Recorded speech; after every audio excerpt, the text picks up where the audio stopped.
Hello friends, આજે આપણે બનાવીશું કુંભણિયા ભજીયા. કુંભણિયા ભજીયા બનાવવા માટે મેં 1 કપ ચણાનો લોટ લીધો છે. જેટલો ચણાનો લોટ લ્યો એટલો જ બધા શાકભાજી લેવાના. 1 કપ મેથી લીધી છે, 1 કપ ધાણા લીધા છે, 4 કટિંગ કરેલા મરચાં લીધા છે અને 1 મોટો લીંબુનો રસ લીધો છે અને 2 થી 3 કટકા આદું ખમણીને રાખ્યું છે. આદું હંમેશા જાડી ખમણીથી ખમણવાનું. હવે બધી વસ્તુનું બેટર તૈયાર કરીએ. હવે મિક્સી બાઉલમાં મેં ચણાનો લોટ એડ કર્યો. હવે તેમાં મેથી એડ કરીએ. હવે તેમાં ધાણા એડ કરીએ. હવે તેમાં મરચાં એડ કરીએ.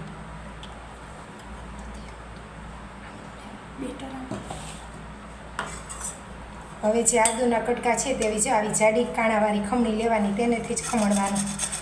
કુંભણિયા ભજીયામાં આદુનો ભાગ વધુ પ્રમાણમાં હોય છે અને આદું જાડું ખમણેલું હશે તો જ તેનો સ્વાદ સારો આવે છે. હવે 1 મેં મોટા લીંબુનો રસ લીધો છે તે એડ કરીએ. પાણીનું પ્રમાણ આમાં હાવ ઓછું રાખવાનું છે. જોઈને તો જ જરૂર પડે ને તો જ આપણે પાણી લેશું. સ્વાદ અનુસાર મીઠું એડ કરીએ. હવે બધી વસ્તુને સરખી રીતે હાથેથી હલાવી લઈએ.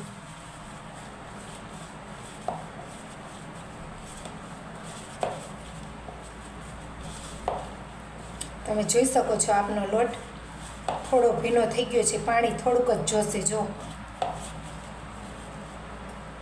હવે જોઈએ એટલું થોડું પાણી એડ કરીએ. હવે તેને સરખી રીતે હલાવી લઈએ. આપનું બેટર તૈયાર થઈ ગયું છે. બેટર આ રીતનું રાખવાનું. આંગળામાં આમ લ્યો તો અંગૂઠાથી મૂકી શકાય. હવે ગેસની ફ્લેમ આપણે અગાઉથી ચાલુ કરીને પેનમાં તેલ ગરમ કરવા મૂકી દીધેલું છે. આપનું બેટર તૈયાર થઈ ગયું છે. બેટરને હાથમાં આ રીતનું લેવાનું અને અંગૂઠાના મદદથી આ ભજીયા મૂકવાના હોય છે અને નાના નાના તેલમાં આ રીતના મૂકવાના.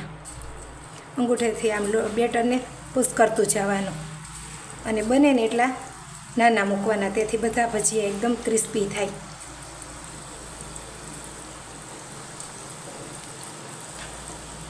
અને ગેસની ફ્લેમ મીડિયમ ટુ સ્લો રાખવાની, ફૂલ નથી રાખવાની, નકર ભજીયા બળી જશે અને ક્રિસ્પી તે નહીં થાય. આ કુંભણિયા ભજીયા તમે બજારમાંથી તૈયાર લેશો ને તેવો જ આનો સ્વાદ આવે છે.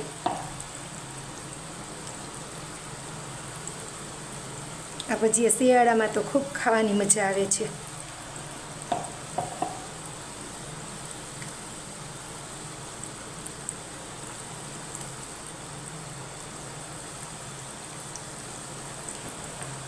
હવે એક સાઈડ પાકી ગયા છે. હવે આપણે તેને ફેરવી લઈએ આ રીતના.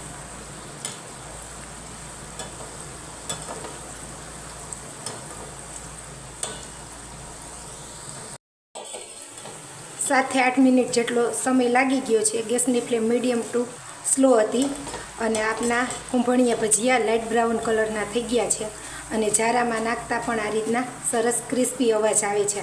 આ રીતના જ તરવાના. હવે બધા ભજીયા સરખા લઈ અને તેમાંથી સરખી રીતે તેલ નિતારી અને ગેસની ફ્લેમ બંધ કરીએ.